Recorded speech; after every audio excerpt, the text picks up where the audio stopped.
David R. here. Today I'm going to talk to you about this book, My Glimpse of Eternity by Betty Malz. Look at that cover there. Interesting.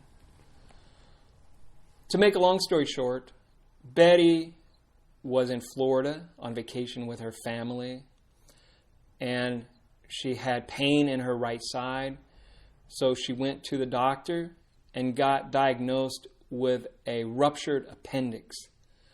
So this doctor said, you need to go to the bigger hospital to get surgery. And that's what she did. Once she got there, she got misdiagnosed and told that it wasn't a ruptured appendix.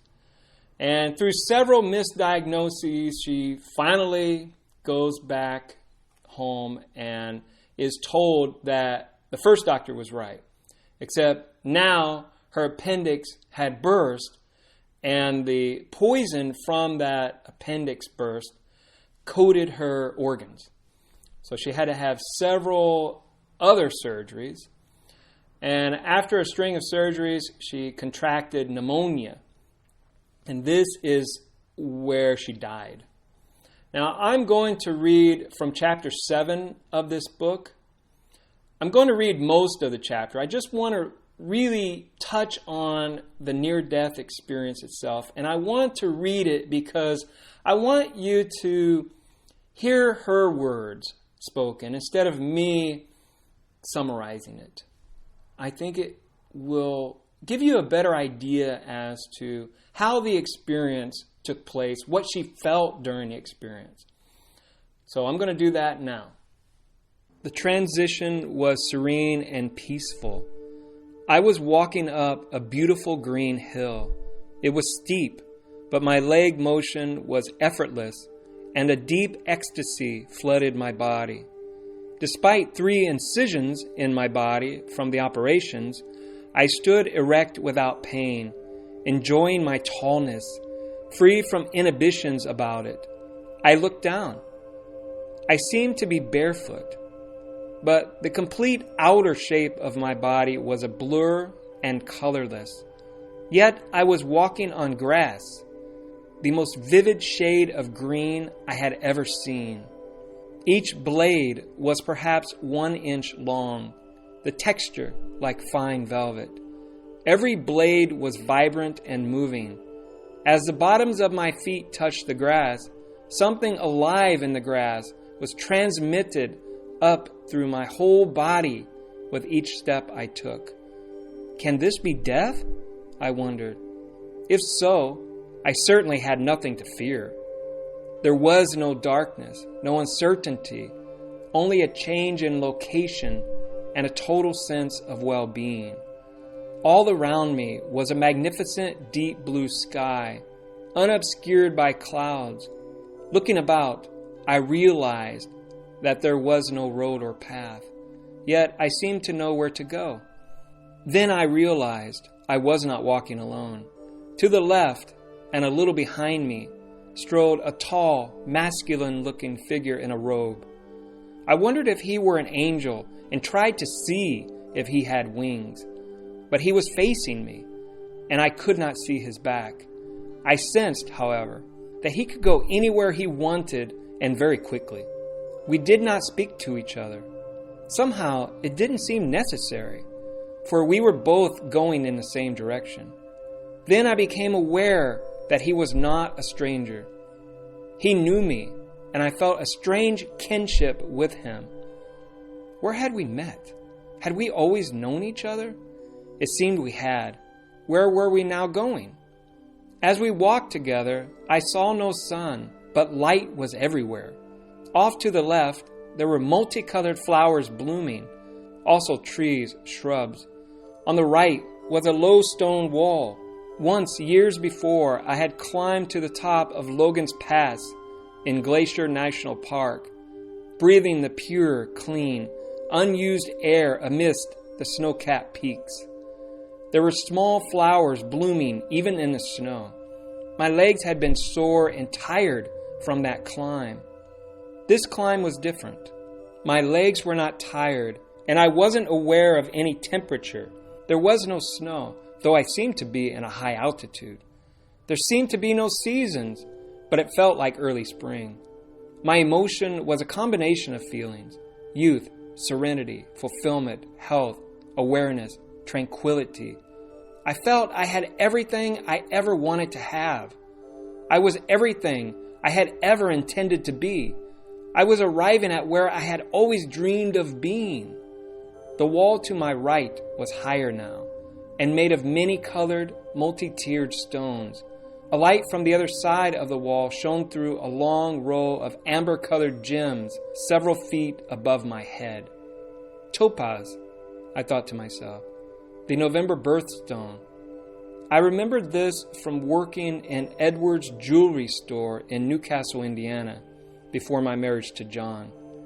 November 6th is my birthday. Just as we crested the top of the hill, I heard my father's voice calling, "Jesus, Jesus, Jesus." His voice was a long distance away. I thought about turning back to find him. I did not, because I knew my destination was ahead. We walked along in silence, save for the whisper of a gentle breeze ruffling the white, sheer garments of the angel.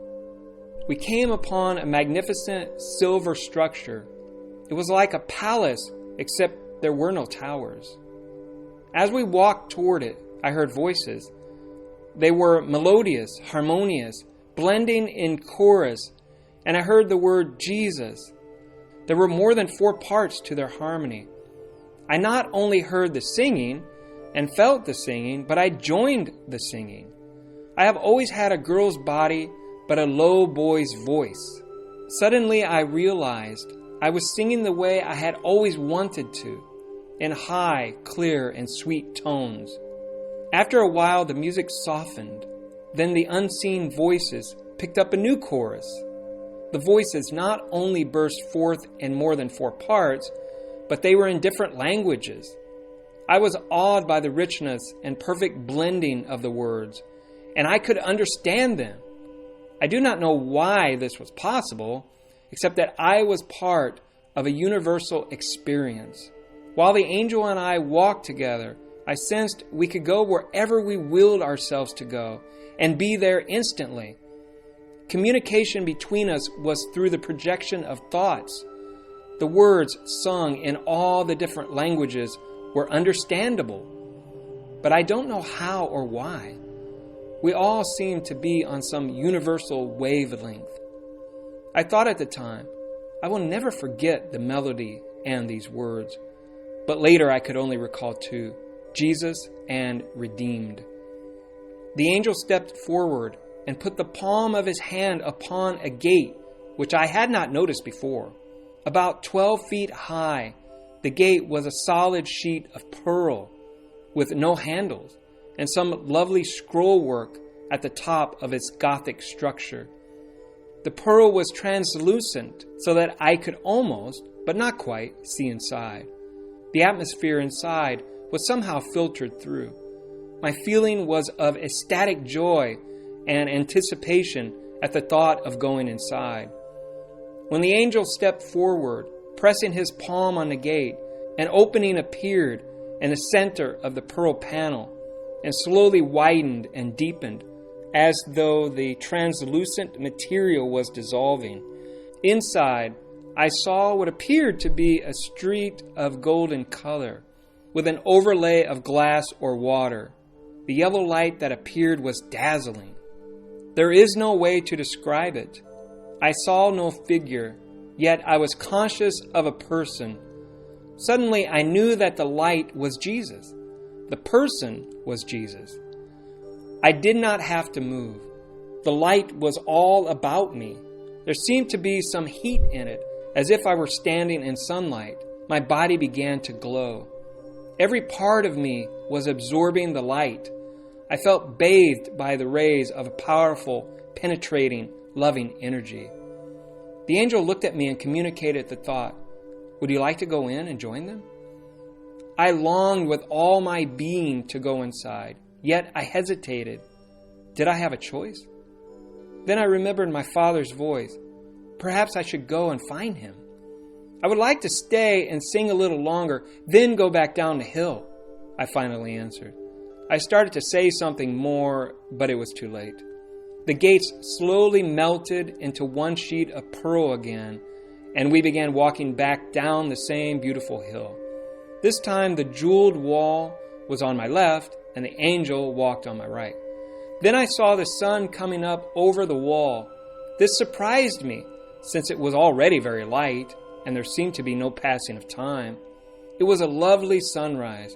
The topaz and other stones glowed brilliantly.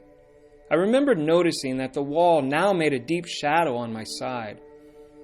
Walking down the hill, I looked into Terre Haute as the worlds of spirit and time and space began to fuse back together.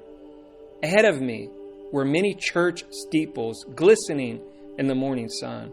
I was suddenly aware of God's love for all His churches. It was a sudden bit of knowledge, as if I were being told this on the inside by the Holy Spirit. At that moment, I loved all His churches too, and my prejudices dissolved. I loved all His people. I hope you enjoyed that. It was quite long, but I wanted to give you something more in this video than just a summarization of her experience. Now, after she experienced this, she went on to change. She became a better Christian, a better person in general, less materialistic, less judgmental. Other changes took place in her life. For instance, her husband died, but you can read that stuff yourself. Now, concerning her experience, she did not go down a tunnel. Most people who have near-death experiences enter a tunnel and go through it. She did not. She also didn't meet with dead relatives. She didn't meet with old friends. She just met with this light being, which is common. Many near-death experiencers meet with a light being. So she did have that experience.